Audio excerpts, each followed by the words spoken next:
Hello दोस्तों, स्वागत है आप सभी का हमारे यूट्यूब चैनल विधिकारी में। दोस्तों, इस वीडियो में हम हिंदू लॉ से संबंधित एमसीक्यूज को सॉल्व करेंगे और हिंदू लॉ के अंतर्गत ही एक एक्ट है दत्तक ग्रहण एवं भरण पोषण अधिनियम। यह 1956 का अधिनियम है। तो इस अधिनियम पर हम डिस्कशन करेंगे और देखेंगे कि इस अधिनियम से कितने महत्वपूर्ण प्रश्न एमसीक्यूज के रूप में बनाए जा सकते हैं, क्योंकि कई राज्यों की परीक्षाएं हैं जहां पर खास करके उत्तराखंड है और बिहार की पीसीएसजी की जो परीक्षाएं हैं उसमें जो है हिंदू लॉ से संबंधित एमसीक्यूज के रूप में जो प्री में प्रश्न पूछे जाते हैं।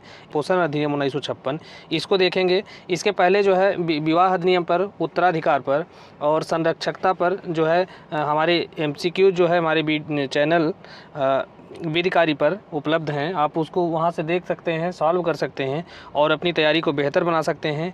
और इस वीडियो में हम दत्तक ग्रहण एवं भरण पोषण अधिनियम को देखते हैं। तो आइए देखते हैं कि किस प्रकार के जो प्रश्न हैं इस अधिनियम से पूछे जा सकते हैं। तो इसमें पहला है कि भारत में दत्तक एवं भरण पोषण से संबंधित विधि प्रवर्तित है, तो उस विधि का क्या नाम है।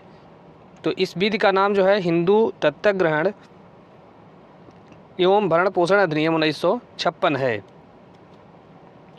नेक्स्ट है, यदि कोई हिंदू अधिनियम की प्रावधानों के विपरीत दत्तक लेता है तो वह दत्तक किस प्रकार का होगा। तो हिंदू अधिनियम अर्थात हिंदू दत्तक तथा भरण पोषण अधिनियम के जो प्रावधान हैं उनके विपरीत अगर कोई व्यक्ति दत्तक ग्रहण करता है तो उसका जो प्रभाव होगा वह दत्तक जो है वह शून्य होगा। इसके संदर्भ में जो है प्रावधान धारा 5 के अंतर्गत किया गया है और इसमें यह कहा गया है कि किसी हिंदू के द्वारा जो है इस अधिनियम के प्रारंभ के पश्चात इस अधिनियम के जो प्रावधान हैं उनके अगर विपरीत या उनके उल्लंघन में कोई दत्तक ग्रहण किया जाता है तो ऐसा जो दत्तक होगा वह शून्य होगा। नेक्स्ट है, वही हिंदू पुरुष किसी अपत्य का दत्तक ले सकता है। तो कैसा व्यक्ति जो है किसी अपत्य का या किसी संतान का दत्तक ले सकता है, तो उसकी योग्यता क्या होनी चाहिए। तो उसकी योग्यता यह होनी चाहिए कि वह स्वस्थचित्त हो और वयस्क हो। तो इस प्रकार से सी वाला विकल्प है कि वह स्वस्थचित्त और वयस्क होना चाहिए जिसके द्वारा दत्तक लिया जा रहा है। इसके अलावा जो है इसी के अंतर्गत धारा 7 के अंतर्गत ही यह प्रावधान किया गया है परंतु के अंतर्गत कि जो व्यक्ति दत्तक ग्रहण करेगा अगर वह विवाहित है तो अपनी पत्नी की सहमति से, अगर जो उसका पति या पत्नी है उसने धर्म का त्याग न कर दिया हो या सन्यासी न हो गया हो या चित्तविकृत न हो गया हो, तो ऐसी स्थिति में जो है वह अपने पति या पत्नी की सहमति से ही दत्तक ले सकेंगे। नेक्स्ट है, यदि किसी पुरुष की पत्नी जीवित हो तो दत्तक लेते समय पत्नी की सहमति लिया जाना आवश्यक है। तो यह जो कथन है यह बिल्कुल सही है। इसके बारे में प्रावधान अभी हमने देखा कि धारा 7 के अंतर्गत दिया गया है और 7 का जो परंतुक है उस परंतुक के अंतर्गत ही यह प्रावधान है कि अगर उसकी पत्नी जीवित है और उसने संन्यास न ग्रहण किया हो या हिंदू धर्म का त्याग न किया हो या जो है विकृत मस्तिष्क की न हो अर्थात वह पागल न हो, तो ऐसी स्थिति में वह जो है पुरुष उस महिला की या पत्नी की सहमति के बिना जो है वह दत्तक नहीं ले सकता है। नेक्स्ट, किसी बालक को दत्तक कौन दे सकता है। तो यहाँ देने के लिए बात की गई है कि दत्तक कौन दे सकता है। तो दत्तक देने के लिए जो प्रावधान है वो धारा 9 के अंतर्गत किया गया है और 9 के अनुसार जो है कि कोई संतान है उसके पिता या माता या संरक्षक, तो यही 3 व्यक्ति हैं, पिता, माता या संरक्षक, यही तीनों में से जो है परिस्थितियों के अनुसार दत्तक दिया जा सकता है। इसके अलावा अन्य कोई जो व्यक्ति है वह दत्तक नहीं दे सकता है। नेक्स्ट है, क्या किसी अपत्य का संरक्षक उस अपत्य को स्वयं दत्तक ले सकता है। तो संरक्षक के द्वारा भी दत्तक दिया जाता है न्यायालय की पूर्व अनुमति से। तो अगर ऐसा जो संरक्षक है वह उस संतान को, वह उस अपत्य को, उस बच्चे को जो है दत्तक किसी व्यक्ति को दे सकता है न्यायालय की अनुज्ञा से, या वह जो है खुद भी उसको दत्तक में प्राप्त कर सकता है। तो इस प्रकार से जो है इसके बारे में प्रावधान धारा 9 के अंतर्गत दिया गया है। तो 9 के अंतर्गत वह न्यायालय की अनुमति से जो संरक्षक है उस अपत्य का दत्तक स्वयं प्राप्त कर सकता है। नेक्स्ट है, एक 38 वर्ष का हिंदू पुरुष 15 वर्ष की लड़की का दत्तक ग्रहण करता है। तो ये इस दत्तक का प्रभाव कैसा होगा, अर्थात यह दत्तक किस प्रकार का होगा। तो धारा 10 के अंतर्गत यह प्रावधान किया गया है कि कैसे व्यक्तियों को दत्तक दिया जा सकता है, अर्थात कौन से व्यक्ति हैं जो दत्तक में दिए जा सकते हैं या लिए जा सकते हैं। तो उसमें बताया गया है कि वह हिंदू होना चाहिए, पहली बात। दूसरी बात यह है कि वह अविवाहित होना चाहिए, अर्थात उस अपत्य का, उस संतान का विवाह न हुआ हो। तीसरी बात है कि वह पहले से ही जो है दत्तक न दिया गया हो, अर्थात उसका एक बार दत्तक जो है पहले न हो चुका हो। और चौथी बात है कि उसकी आयु जो है वह 15 वर्ष से कम हो। तो यहाँ पर जो है 15 वर्ष की लड़की है, तो 15 वर्ष की लड़की का जो दत्तक नहीं किया जा सकता है, ऐसा दत्तक शून्य होगा, क्योंकि 15 वर्ष या उससे अधिक की दत्तक नहीं दिया जा सकता किसी संतान का। अगर वो उसकी आयु 15 वर्ष से कम है तो उसका दत्तक वैध होगा। नेक्स्ट है, अपनी पत्नी की सहमति के बिना एक हिंदू पुरुष के द्वारा गोद लिया जाना, तो इसका क्या प्रभाव होगा।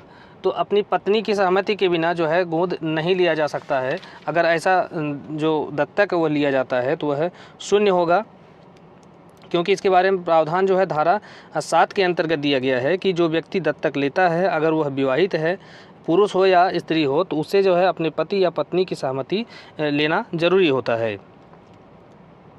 नेक्स्ट है, कोई भी दत्तक विधिमान्य होगा। तो कोई भी दत्तक जो है कब विधिमान्य होगा, तो इसके बारे में देखते हैं कि जब दत्तक लेने वाला व्यक्ति दत्तक लेने की सामर्थ्य और अधिकार रखता हो। तो यह जो कथन है बिल्कुल सही है। धारा 7 के अंतर्गत पुरुष व्यक्ति दत्तक लेने का अधिकार और सामर्थ्य रखता है, और धारा 8 के अंतर्गत महिला जो है वह सामर्थ्य रखती है। तो यह जो है धारा 7 और 8 की शर्तें फुलफिल होनी चाहिए। दूसरी बात है कि जब दत्तक देने वाला ऐसा करने की सामर्थ्य रखता हो, तो यह भी सही है, क्योंकि इसके बारे में जो प्रावधान है धारा 9 के अंतर्गत दिया गया है, और इसमें बताया गया है कि कौन से व्यक्ति हैं जो दत्तक दे सकते हैं या देने के लिए सक्षम हो। और तीसरा विकल्प ये है कि जब दत्तक व्यक्ति दत्तक लिए जाने के योग्य हो, अर्थात जिस व्यक्ति का दत्तक लिया जा रहा है या दिया जा रहा है, तो ऐसा जो व्यक्ति है वह दत्तक के लिए जाने के या दिए जाने के योग्य हो। तो इसके संदर्भ में जो प्रावधान है वह धारा 10 के अंतर्गत दिया गया है। तो इस प्रकार से एक विधिमान्य जो दत्तक हैं, इनके ये सभी आवश्यक तत्व हैं। निम्नलिखित में से कौन दत्तक में अपत्य को ले सकता है। तो अपत्य को कौन व्यक्ति दत्तक ले सकते हैं, तो अविवाहित पुरुष है, अविवाहित स्त्री है, तलाकशुदा पत्नी है, विधवा है। तो ये जो सभी व्यक्ति हैं वह किसी अपत्य का दत्तक ले सकते हैं। इसके संबंध में जो प्रावधान है वो धारा 7 के अंतर्गत पुरुष की सक्षमता दी गई है कि धारा 7 के तहत कौन से पुरुष हैं जो किसी अपत्य को दत्तक ले सकते हैं, और धारा 8 के अंतर्गत स्त्री की सामर्थ्य दी गई है कि कौन सी स्त्री जो है दत्तक ले सकती है। तो धारा 7 के अंतर्गत यह बताया गया है कि कोई भी हिंदू पुरुष जो स्वस्थचित्त हो और वयस्क हो, तो जो स्वस्थचित्त और वयस्क व्यक्ति हैं वह दत्तक जो है किसी अपत्य को ले सकते हैं। अब उसके बाद परंतु के अंतर्गत दिया गया है कि अगर वह विवाहित है कि नहीं है, या तलाकशुदा है, या ये सब बातें जो है वो बाद में आएंगी। अगर वह अविवाहित है तो वहाँ पर वह किसी की सहमति लेने की आवश्यकता नहीं है। अगर विवाहित है तो उसे जो है अपने पति या पत्नी से उसकी सहमति लेना आवश्यक होगा। नेक्स्ट, दत्तक नहीं ले सकता या ले सकती है। तो कौन से व्यक्ति हैं जो दत्तक नहीं ले सकते हैं, तो विवाहिता पत्नी है, किसी बच्चे को दत्तक में ले सकती है। तलाकशुदा पत्नी भी दत्तक में ले सकती है, लेकिन अवयस्क व्यक्ति जो है वह दत्तक नहीं ले सकता, क्योंकि धारा 7 के अंतर्गत और धारा 8 के अंतर्गत यही बताया गया है कि कोई हिंदू पुरुष या हिंदू नारी जो कि वयस्क हो और स्वस्थचित्त हो, तो वही व्यक्ति दत्तक ले सकते हैं। तो इस प्रकार से अवयस्क व्यक्ति दत्तक नहीं ले सकता है। नेक्स्ट है, पुत्र के दत्तक ग्रहण के लिए कौन व्यक्ति उपयुक्त हैं। तो एक पुत्र है या कोई संतान है, उसको दत्तक लेने के लिए यहाँ पर जो है ऐसा व्यक्ति उपयुक्त होता है जिसका अपना कोई पुत्र नहीं है, जिसने पहले एक पुत्र गोद ले रखा है तो यह भी जो है उपयुक्त नहीं है, और जिसका कोई पुत्र नहीं है तो वही एक दत्तक में किसी पुत्र को ले सकता है। तो इसके संदर्भ में अगर प्रावधान देखेंगे तो धारा 11 के अंतर्गत दिया गया है, और इसमें यह बताया गया है कि ऐसा व्यक्ति दत्तक में किसी पुत्र को ले सकता है जिसके पास पहले से जीवित कोई पुत्र नहीं है, पौत्र नहीं है और प्रपौत्र नहीं है। तो यहाँ पर 3 बातें ध्यान रखनी है कि उसके पास कोई पहले से जीवित पुत्र नहीं है, पौत्र नहीं है और प्रपौत्र नहीं है तभी ऐसा कोई व्यक्ति है उस किसी लड़के का या पुत्र का दत्तक ले सकता है। और धारा 11 के अंतर्गत ही यह प्रावधान कर दिया गया है कि अगर किसी पुत्री का दत्तक लिया जाना है तो ऐसी स्थिति में उसके पास कोई जो जीवित जो है पुत्री जीवित नहीं होनी चाहिए और न ही पौत्री होनी चाहिए। पौत्री के तात्पर्य पुत्र की पुत्री। तो यह जो है पुत्री और पौत्री अगर उसके पास जीवित नहीं है तो वह पुत्री का दत्तक ले सकता है, और पुत्र, पौत्र और प्रपौत्र यह उसके पास जीवित नहीं है तो वह किसी पुत्र का दत्तक ले सकता है। नेक्स्ट है, निम्न हिंदू दत्तक ग्रहण एवं भरण पोषण अधिनियम की किस धारा के अंतर्गत हिंदू महिला को दत्तक ग्रहण की शक्ति प्राप्त है। तो अभी हमने देखा है कि हिंदू महिला को भी दत्तक ग्रहण की शक्ति प्राप्त है, और यह जो शक्ति है धारा 8 के अंतर्गत महिला को प्राप्त है, जबकि धारा 7 के अंतर्गत यह शक्ति पुरुष को प्राप्त है। नेक्स्ट है, पुत्री या पुत्र का संरक्षक पुत्र या पुत्री को दत्तक में दे सकता है। तो जो है कब दत्तक में दिया जा सकता है, तो इसके संदर्भ में जो प्रावधान है वो धारा 9 के अंतर्गत दिया गया है कि एक संरक्षक है किसी पुत्री या पुत्र को कब दत्तक में दे सकता है। तो इसमें यह बताया गया है कि जो है संरक्षक के द्वारा पुत्र या पुत्री को दत्तक में दिया जा सकता है, जबकि धारा 9 के उपधारा 4 के अंतर्गत ऐसा प्रावधान है कि जबकि माता और पिता ये दोनों मर चुके हों।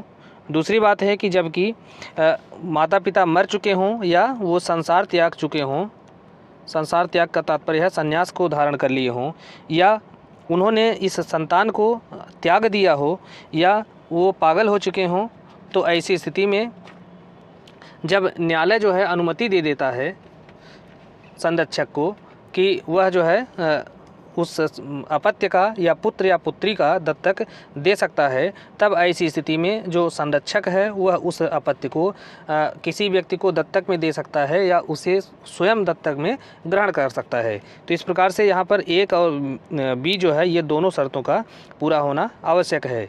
इसके संदर्भ में प्रावधान धारा 9 के अंतर्गत दिया गया है। अनाथ बच्चे को दत्तक में कौन दे सकता है। तो धारा 9 के अनुसार अनाथ बच्चे को जो संरक्षक है वह न्यायालय की अनुमति से किसी व्यक्ति को दत्तक में दे सकता है या उसे स्वयं दत्तक में ले सकता है।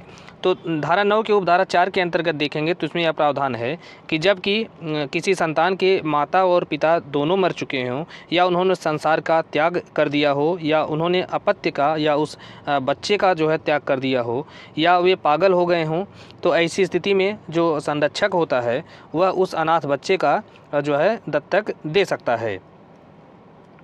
नेक्स्ट है, कोई व्यक्ति दत्तक लिया जा सकता है। तो कैसा व्यक्ति जो है दत्तक लिया जा सकेगा, तो इसके संदर्भ में जो प्रावधान है वो धारा 10 के अंतर्गत दिया गया है। तो दत्तक में ऐसे व्यक्ति लिए जा सकते हैं जो कि हिंदू हो, पहली बात, और उसका पहले से ही दत्तक न किया गया हो, ये भी सही है, और उसका विवाह न हुआ हो और उसने 15 वर्ष की आयु पूरी न की हो। तो ये जो सभी व्यक्ति हैं ये दत्तक में लिए जाने के योग्य होंगे, और इसके बारे में प्रावधान धारा 10 के अंतर्गत किया गया है। नेक्स्ट है, यदि दत्तक ग्रहण पुत्र का किया जा रहा हो तो दत्तक ग्रहीता पिता या माता का कोई भी पुत्र जीवित नहीं होना चाहिए, पौत्र जीवित नहीं होना चाहिए और प्रपौत्र जीवित नहीं होना चाहिए। तो अभी हमने इसको देखा था, इसके बारे में प्रावधान जो है धारा 11 के अंतर्गत दिया गया है। इसी प्रकार से जब पुत्री का दत्तक लिया जा रहा है तो ऐसी स्थिति में उसके पास कोई जीवित पुत्री नहीं होनी चाहिए और पौत्री उसकी जीवित नहीं होनी चाहिए। तो यहाँ पर प्रपौत्री के बारे में प्रावधान नहीं है, और जबकि पुत्र के संबंध में 3 बातें हैं, पुत्र, पौत्र और प्रपौत्र के जीवित नहीं होने चाहिए। नेक्स्ट है, यदि पुत्री का दत्तक लिया जाना है तो दत्तक लेने वाला पिता या माता का कोई पुत्री और पुत्र की पुत्री अर्थात पौत्री ये दोनों ही जीवित नहीं होने चाहिए। नेक्स्ट है, यदि दत्तक किसी पुरुष द्वारा नारी का लिया जाता है तो दत्तक ग्रहीता और दत्तक नारी की उम्र में कितने वर्ष का अंतर होना चाहिए।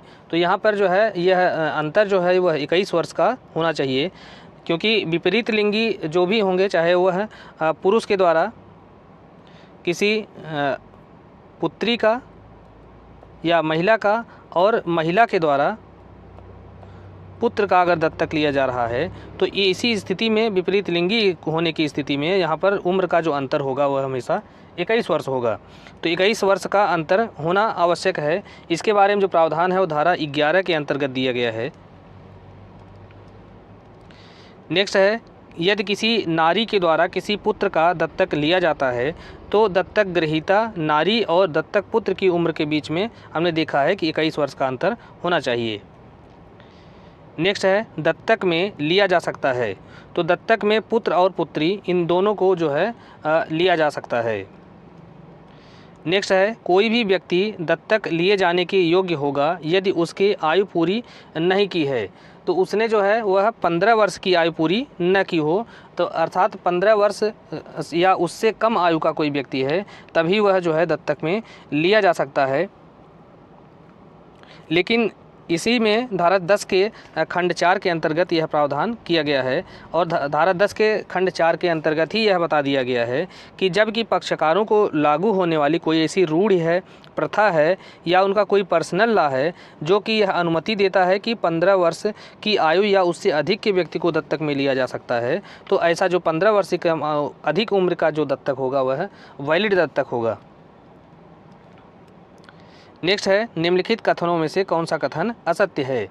तो यहाँ पर जो है असत्य कथन ये है कि पहले देखते हैं कि दत्तक पुत्र दत्तक ग्रहण की तिथि से सामान्य प्रयोजनों के लिए माता पिता का अपत्य समझा जाएगा। तो यह जो कथन है वह सही है। इसके बारे में प्रावधान धारा 12 के अंतर्गत दिया गया है कि अगर कोई बच्चा जो है दत्तक में लिया गया है तो वह दत्तक के परिणाम स्वरूप वह उसका माता पिता का ही अपत्य समझा जाएगा जिसने उसको दत्तक में लिया है। और दूसरी बात इसमें है कि यदि कोई संपत्ति जिस पर नातेदारों का भरण पोषण की बाध्यता है उसमें दत्तक ग्रहण के बाद वह उसमें निहित हो जाएगी, तो यह भी सही है। इसके बारे में भी प्रावधान जो है धारा 12 के अंतर्गत ही दिया गया है।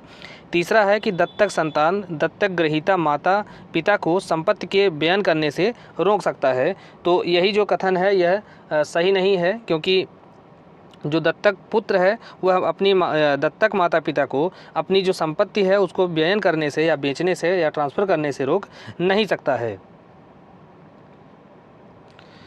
और चौथा है, मान्य दत्तक ग्रहण के बाद उसे रद्द नहीं किया जा सकता। तो यह भी सही है, क्योंकि एक बार दत्तक विधि के द्वारा मान्य है, उसको ग्रहण कर लिया गया है, तो उसे रद्द नहीं किया जा सकता। इसके बारे में जो प्रावधान है धारा 15 के अंतर्गत दिया गया है। नेक्स्ट है, हिंदू दत्तक एवं भरण पोषण अधिनियम 1956 की धारा 11, यह धारा जो है किससे संबंधित है। तो धारा 11 जो है वह विद्यमान दत्तक की जो शर्तें हैं इन शर्तों से संबंधित है। नेक्स्ट है, क्या एक विवाहित हिंदू नारी जो तलाकशुदा नहीं है किंतु तलाकशुदा की भांति जीवन व्यतीत कर रही है एक पुत्र या पुत्री को वैध रूप से दत्तक ले सकती है? तो उसके पति की सहमति के बिना तो ऐसा जो है वह दत्तक नहीं ले सकती है, क्योंकि धारा 8 के अंतर्गत यह स्पष्ट किया गया है कि कोई भी हिंदू नारी जो कि स्वस्थ चित्त है और वयस्क है वह पुत्र या पुत्री को दत्तक में लेने की सामर्थ्य रखती है, लेकिन यदि उसका पति जीवित है तो अपने पति की सहमति के बिना जो है वह ऐसा दत्तक ग्रहण नहीं कर सकती है। तो यहाँ तलाकशुदा जीवन भले जी रही है, वो तलाकशुदा की भांति जीवन जी रही है, लेकिन वास्तव में वह तलाकशुदा नहीं है। अगर वह तलाकशुदा होती तो अपने पूर्व पति से उसको सहमति लेने की आवश्यकता नहीं होती, लेकिन वह अभी तलाक नहीं हुआ है, तो ऐसी स्थिति में वह पति की सहमति के बिना दत्तक नहीं ले सकती है। नेक्स्ट है, एक हिंदू स्त्री दत्तक ले सकती है जबकि वह अविवाहिता हो, तलाकशुदा हो, विधवा हो और या उसका विवाह जो है वह शून्य हो गया हो। तो ऐसी जो सभी महिलाएं हैं वह किसी अपत्य को या पुत्र या पुत्री को दत्तक ग्रहण कर सकती हैं। नेक्स्ट है, दत्तक में अपत्य दे सकता है तो कौन व्यक्ति हैं वो जो कि किसी संतान को दत्तक दे सकते हैं? तो एक माता दे सकती है, सौतेली माता जो है वह दत्तक में किसी बच्चे को नहीं दे सकती है, या पिता दे सकते हैं, या न्यायालय के द्वारा न्यायालय की अनुमति से संरक्षक के द्वारा जो है दत्तक दिया जा सकता है। तो इसमें जैसे जो पहला विकल्प है यही सही है और इसके बारे में प्रावधान धारा 9 के अंतर्गत किया गया है। नेक्स्ट है, दत्तक में कौन व्यक्ति लिया जा सकता है? तो दत्तक में जो है इसमें से एक पागल व्यक्ति को इकलौता पुत्र है तो उसको भी, और 15 वर्ष से अधिक आयु का कोई व्यक्ति है और उसे रूढ़ी, अगर उसकी जो पर्सनल लॉ के अंतर्गत कोई रूढ़ी है अगर उसको मान्यता देती है तो इस प्रकार से उसको 15 वर्ष से अधिक आयु को भी दत्तक में लिया जा सकता है। तो इसके बारे में जो प्रावधान है वो धारा 10 के अंतर्गत दिया गया है। यहाँ पर जो पहला दिया है पागल व्यक्ति, तो पागल व्यक्ति को भी दत्तक में लिया जा सकता है, क्योंकि धारा 10 जो है जो यह बताती है कि कौन से व्यक्ति हैं जिनको दत्तक में स्वीकार किया जा सकता है। उसमें यह नहीं बताया गया है कि पागल होगा या स्वस्थचित्त होगा या अवयस्क वयस्क, ऐसा कुछ नहीं बताया गया है। उसमें केवल 4 बातें दी गई हैं। वो 4 बातों में अगर वो चारों बातें फुलफिल होती हैं तो ऐसे जो अपत्य हैं, ऐसे संतान है, उसका दत्तक लिया जा सकेगा। तो वह 4 शर्तें कौन कौन सी हैं? पहली है कि वह हिंदू होना चाहिए, और दूसरा है कि उसे पूर्व में दत्तक जो है न लिया गया हो, और तीसरा है कि वह जो अविवाहित हो, और चौथा है कि उसकी जो उम्र है वह 15 वर्ष से कम होनी चाहिए। तो यह 4 शर्तें ही दी गई हैं और इन्हीं चारों शर्तों को फुलफिल होना आवश्यक है। और उसमें यह कहीं नहीं बताया गया है कि वह पागल है या नहीं है या इकलौता है, या ऐसा कोई बात उसमें नहीं बताई गई है धारा 10 के अंतर्गत। नेक्स्ट है निम्नलिखित कथनों में असत्य कथन कौन सा है? तो असत्य कथन इसमें से कि पहला है दत्तक ग्रहण से पूर्व दत्तक अपत्य में संयुक्त परिवार की संपत्ति निहित बनी रहेगी। तो यह जो कथन है वह सही होगा। इसके बारे में जो प्रावधान है वह धारा 12 के ख के अंतर्गत दिया गया है। और दूसरा है कि दत्तक से पूर्व जो संपत्ति किसी व्यक्ति में निहित हो गई थी, दत्तक ग्रहण के बाद दत्तक अपत्य उससे अनिहित नहीं करेगा। तो यह भी सही है। इसके बारे में प्रावधान जो है धारा 12 के उपधारा ग के अंतर्गत दिया गया है। तीसरा है दत्तक ग्रहण के बाद दत्तक ग्रहीता माता पिता संपत्ति का व्ययन नहीं कर सकते हैं। तो यही जो तीसरा कथन है यह सही नहीं है, क्योंकि दत्तक जो पिता हैं वह अपनी संपत्ति को ट्रांसफ़र कर सकते हैं दत्तक स्वीकार करने के बावजूद भी। नेक्स्ट है निम्नलिखित कथनों में से कौन सा कथन असत्य है? तो इसमें पहला है दत्तक ग्रहण के बाद दत्तक ग्रहीता पिता अपनी संपत्ति का व्ययन नहीं कर सकता है यदि दत्तक से पूर्व उसने ऐसा करार किया है। तो यहाँ पर करार अगर किया है तब वह अपनी जो संपत्ति है उसको ट्रांसफ़र नहीं कर सकेगा, क्योंकि इसके संदर्भ में जो प्रावधान है वह धारा 13 के अंतर्गत दिया गया है। दूसरा है कि विद्यमान दत्तक रद्द नहीं किया जा सकता है। तो यह भी सही है। इसके बारे में प्रावधान धारा 15 के अंतर्गत किया गया है कि अगर कोई जो दत्तक है इस अधिनियम के अनुसार जो है वैध रूप से किया गया है, और तो ऐसी स्थिति में दत्तक होने के बाद जो है उस दत्तक को रद्द नहीं किया जा सकता है। तीसरी बात यह है कि दत्तक पुत्र ऐसे व्यक्ति से विवाह नहीं कर सकता जब वह जन्म के परिवार में रहता तो विवाह न कर सकता। तो यह भी कथन सही है कि एक जो दत्तक पुत्र है, मान लीजिए इस परिवार में वह पैदा हुआ और इस परिवार में 2 और संतानें पैदा हुई, और जैसे एक वह स्वयं था और 2 उसकी बहनें थी, तो बाद में इसे यहाँ पर बी को दत्तक में दे दिया गया। तो अब यह ए जो है यह बी का पुत्र हो गया। तो ऐसी स्थिति में अब इसकी जो 2 पुत्रियाँ हैं, तो बी जो है इनमें से बी, यह जो दत्तक पुत्र है वह इन दोनों पुत्रियों में से किसी से विवाह नहीं कर सकता, क्योंकि जन्म के समय वह इन पुत्रियों का भाई था। तो यह जो कथन है वह सही होगा। और तीसरा है कि माता दत्तक देने में सदैव सक्षम होती है। तो यही कथन सही नहीं है कि माता जो है हमेशा जो दत्तक देने में सक्षम नहीं होती है जब तक कि वह पिता की सहमति न हो, अर्थात पिता और माता दोनों की सहमति से ही किसी बच्चे का दत्तक दिया जा सकता है, जब तक कि जो पिता है वह संसार त्याग न दिया हो, पागल न हो घोषित हो गया हो। तो ये बातें हैं। और जो दत्तक होता है वह पिता भी दे सकती है और माता भी दे सकती है, लेकिन माता अगर पागल है या जो है अस्वस्थचित्त है या अवयस्क है तो वह भी दत्तक नहीं दे सकती है। नेक्स्ट है कि सही सुमेलित युग्म इसमें से कौन सा नहीं है? तो पहला है कि दत्तक ग्रहण के परिणाम क्या होंगे, ये धारा 12 के अंतर्गत बताया गया है, ये सुमेलित है। दूसरा है दत्तक के बदले संदाय का प्रतिषेध किया गया है धारा 17 के अंतर्गत, अर्थात दत्तक के बदले में कोई धन या कोई इस प्रकार की लेन देन नहीं किया जाएगा। अगर ऐसा किया जाता है तो वहाँ पर जो सज़ा है वह 6 माह का कारावास या जुर्माना या इन दोनों के जो है सज़ा से जो है दंडित किया जा सकेगा। और तीसरा है कि मान्य दत्तक रद्द नहीं किया जा सकता है। इसके बारे में प्रावधान धारा 15 के अंतर्गत दिया गया है, तो ये भी सही है। और चौथा है कि दत्तक जनक का अपनी संपत्ति बयान करने का अधिकार। तो यह जो है सुमेलित नहीं है, क्योंकि इसके बारे में जो प्रावधान है वह धारा 14 में नहीं दिया गया है, बल्कि यह प्रावधान धारा 13 के अंतर्गत दिया गया है। और धारा 14 के अंतर्गत जो है कुछ दशाओं में दत्तक माता के अवधारण के बारे में प्रावधान किया गया है धारा 14 के अंतर्गत।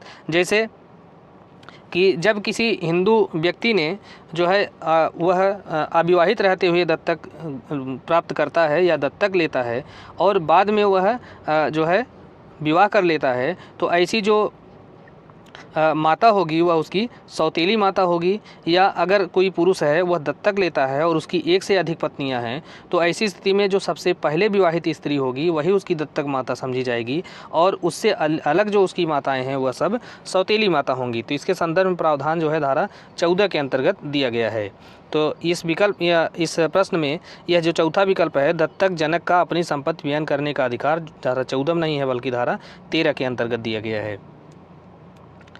नेक्स्ट है भूत तिथि से संबंध का सिद्धांत संबंधित है। तो यह जो सिद्धांत है वह जो है दत्तक ग्रहण से संबंधित है।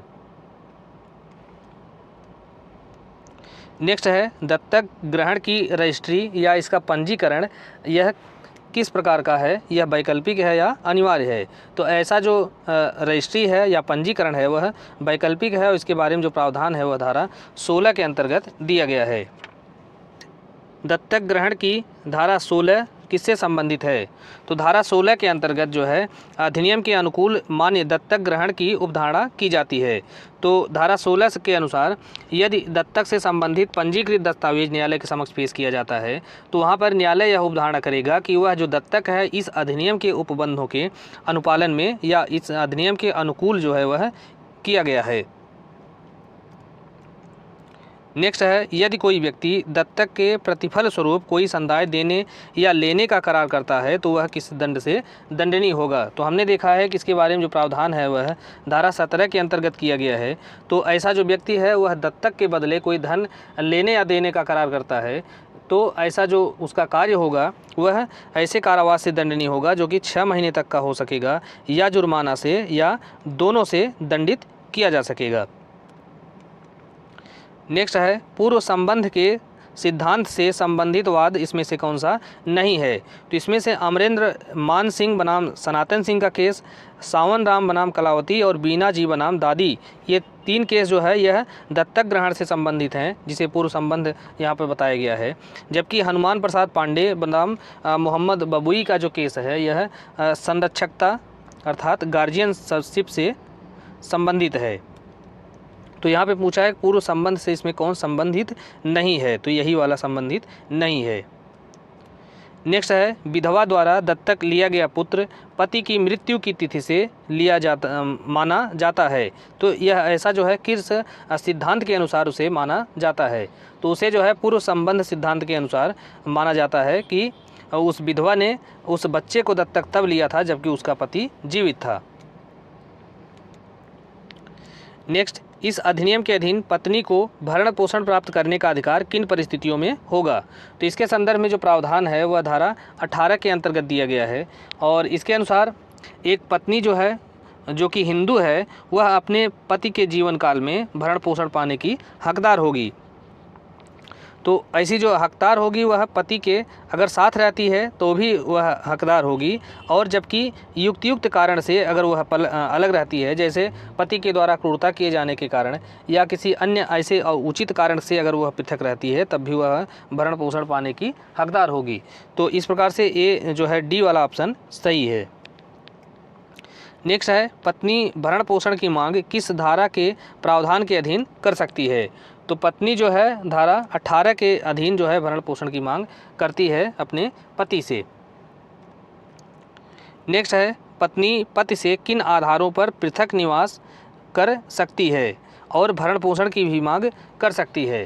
तो धारा 18 के अंतर्गत यह प्रावधान किया गया है कि एक जो पत्नी है वह अपने पति से पृथक निवास करने के लिए और भरण पोषण के लिए दावा कर सकती है, जबकि जो उसका पति है उसको अभित्याग करता है, उससे क्रूरता करता है, या कोई उपपत्नी जिसे रखैल कहा जाता है उसको रखता है, या धर्म परिवर्तन कर लेता है अर्थात हिंदू धर्म का त्याग कर लेता है, या जो है उग्र कुष्ठ रोग से पीड़ित है तो ये सब आधार हैं। इन आधारों पर जो पत्नी है वह पृथक निवास का दावा कर सकती है और भरण पोषण की भी मांग कर सकती है।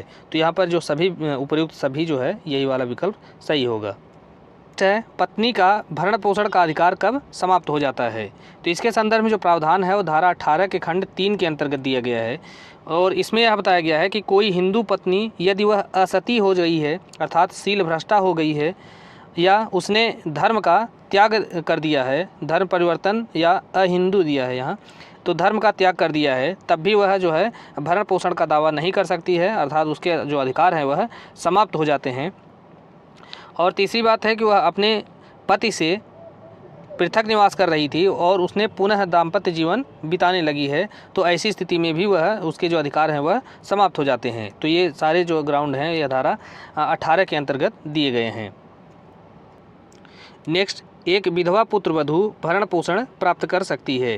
तो इसके संदर्भ में जो प्रावधान है वह धारा 19 के अंतर्गत दिया गया है और इसमें जो है यह प्रावधान है कि एक जो पुत्रवधू है अपने ससुर से भी भरण पोषण की मांग कर सकती है, जबकि वह ससुर जो है वह पति से उत्तराधिकार में प्राप्त संपत्ति को प्राप्त किया है।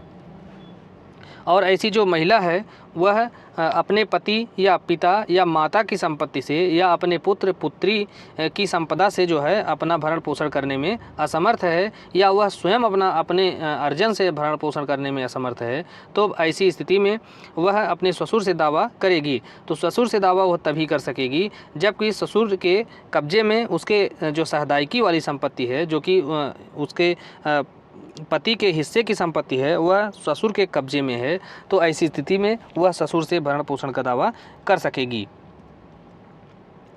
नेक्स्ट है, अधिनियम की धारा 19 के अंतर्गत पुत्रवधू भरण पोषण प्राप्त करने की हकदार होगी।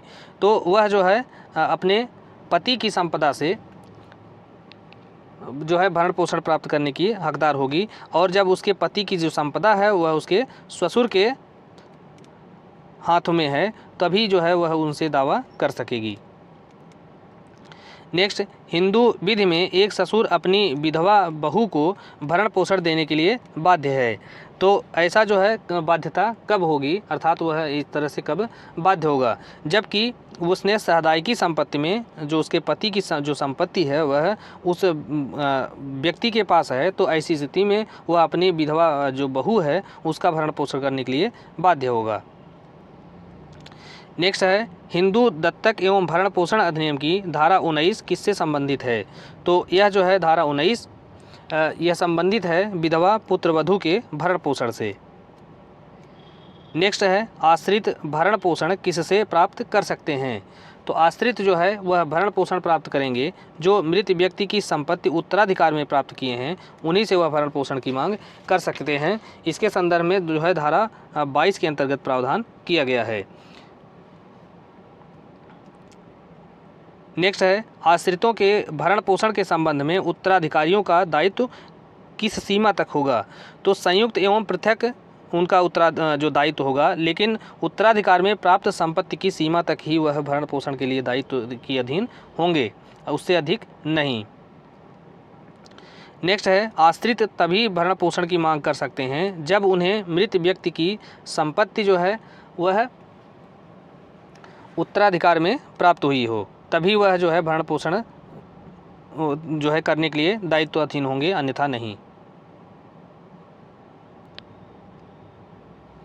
नेक्स्ट है, आश्रित को किस धारा के अंतर्गत परिभाषित किया गया है। तो आश्रित की जो परिभाषा है वह धारा 21 के अंतर्गत दी गई है और धारा 21 के अनुसार आश्रितों के अंतर्गत पिता आता है, माता, विधवा, उसका जो है पुत्र है जबकि वह अवयस्क है, अविवाहित पुत्री है, विधवा पुत्री है जबकि वह अपने पति से जो या पुत्र से जो है अपना भरण पोषण करने में असमर्थ है। तो ऐसे जो व्यक्ति हैं वह सब आश्रित की परिभाषा के अंतर्गत आते हैं धारा 21 में। नेक्स्ट है, भरण पोषण का दावेदार क्या होना चाहिए। तो भरण पोषण कोई व्यक्ति तभी कर सकता है जबकि वह हिंदू है, अर्थात जब उसने हिंदू धर्म का त्याग कर दिया है तो वह भरण पोषण का दावा नहीं कर सकेगा।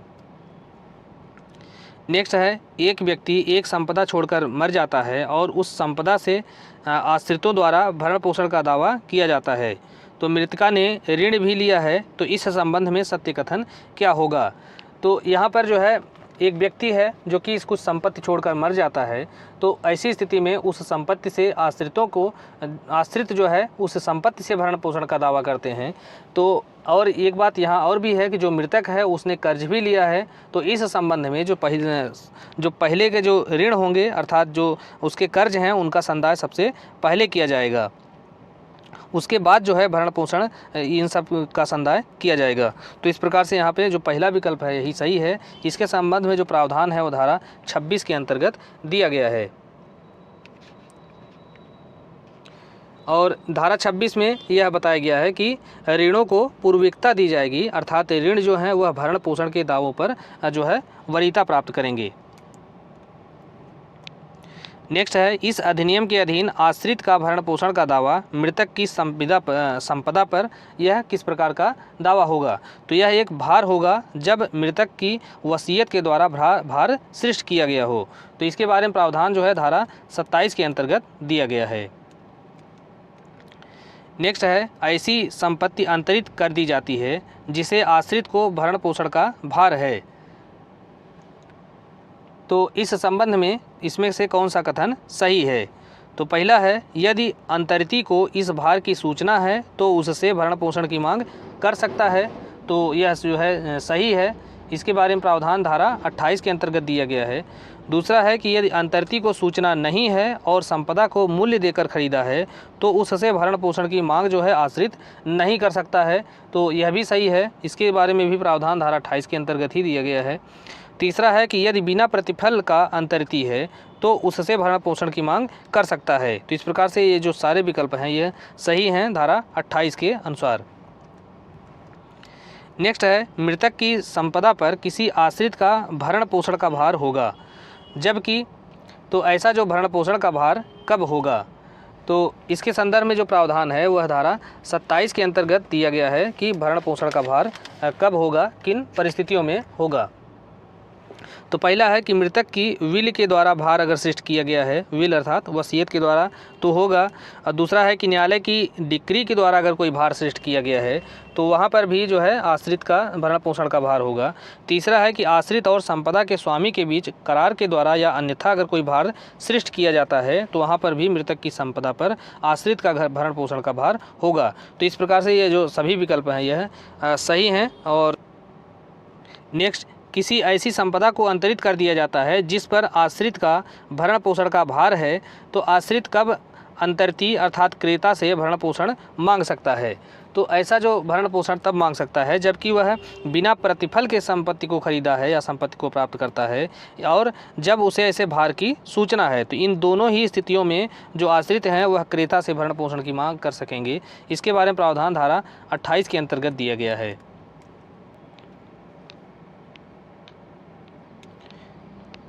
नेक्स्ट, सही सुमेलित नहीं है इसमें से कौन सा? तो पहला है धारा 26।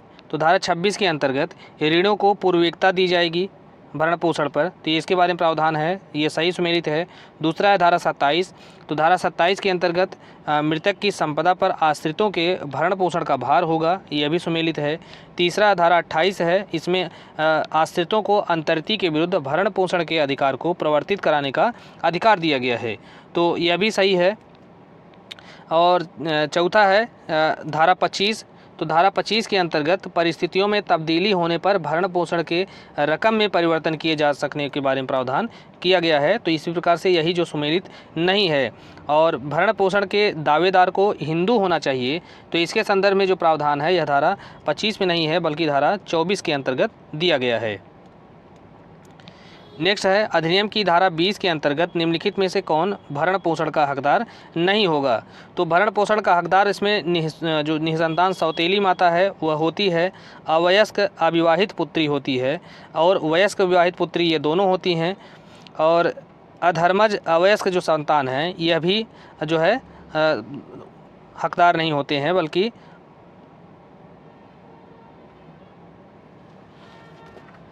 नेक्स्ट है, अधिनियम की धारा 20 के अंतर्गत निम्नलिखित में से कौन भरण पोषण का हकदार नहीं है? तो इसमें से जो वयस्क पुत्र होता है तो वही जो है भरण पोषण का हकदार नहीं है। वयस्क पुत्र जो है भरण पोषण का हकदार तभी होगा जबकि वह निःशक्त हो या मानसिक या शारीरिक रूप से निर्योग्य हो। नेक्स्ट है, निम्नलिखित में से कौन सा कथन सही नहीं है? तो पहला है, दत्तक जनकों को अपनी संपत्ति के बेयन के अधिकार से वंचित नहीं किया जा सकता। तो यह सही है, इसके बारे में प्रावधान धारा 13 के अंतर्गत दिया गया है। और दूसरा है कि एक विद्यमान दत्तक रद्द नहीं किया जा सकता। तो यह भी सही है, इसके बारे में प्रावधान धारा 15 के अंतर्गत दिया गया है। और तीसरा है कि दत्तक से संबंधित रजिस्ट्रीकृत दस्तावेजों के संबंध में यह उपधारणा है कि वह दत्तक इस अधिनियम के अनुपालन में किया गया है। तो यह भी सही है, इसके बारे में प्रावधान जो है धारा 16 के अंतर्गत दिया गया है। और चौथा है कि दत्तक पिता दत्तक में लिए जाने वाली नारी से आयु में कम से कम 20 वर्ष बड़ा हो। तो यही जो कथन है वह सही नहीं है, क्योंकि धारा 11 के अंतर्गत यह प्रावधान है कि जो पिता है वह नारी से कम 21 वर्ष से जो है बड़ा होना चाहिए। नेक्स्ट है, एक हिंदू स्त्री किसी पुरुष बालक को गोद ले सकती है अगर वह उस बालक से कम 21 वर्ष बड़ी हो। तो इस प्रकार से यहाँ पर 21 वर्ष का अंतर होना चाहिए विपरीत लिंगी के जो है दत्तक ग्रहण में। नेक्स्ट है, निम्न में से कौन सा आधार किसी संरक्षक को किसी बच्चे को गोद देने के आधारों के अंतर्गत नहीं आता है? तो इसके बारे में जो प्रावधान है वो धारा 9 के अंतर्गत दिया गया है। तो इसमें जो है एक माता और पिता जब दोनों की मृत्यु हो जाती है तो अब जो है संरक्षक क्या कर सकता है, किसी बच्चे को गोद ले सकता है या उसको दे सकता है। और दूसरा है कि अगर माता पिता ने अंतिम तौर पर जगत से संन्यास ले लिया हुआ, अर्थात जिसे सिविल डेथ कहा जाता है। तीसरा है कि अगर माता व पिता को न्यायालय के द्वारा पागल घोषित कर दिया गया हो, तो ऐसी स्थिति में भी जो है संरक्षक के द्वारा बच्चे को दत्तक दिया जा सकता है। लेकिन अगर माता या पिता अशिक्षित हैं तो यह कोई आधार नहीं होता है कि इस आधार पर माता पिता को उसके दत्तक के बच्चे को दत्तक में प्रदान करने से निर्योग्य घोषित कर दिया जाए और यह अधिकार संरक्षक को दे दिया जाए।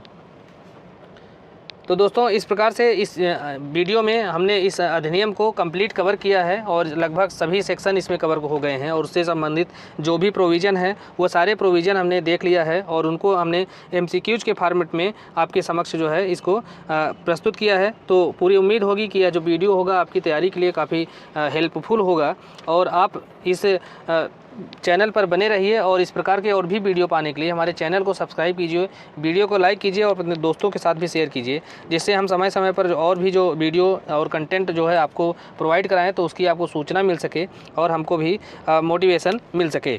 तो मिलते हैं नेक्स्ट वीडियो में, तब तक भी चैनल के साथ बने रहिए। धन्यवाद।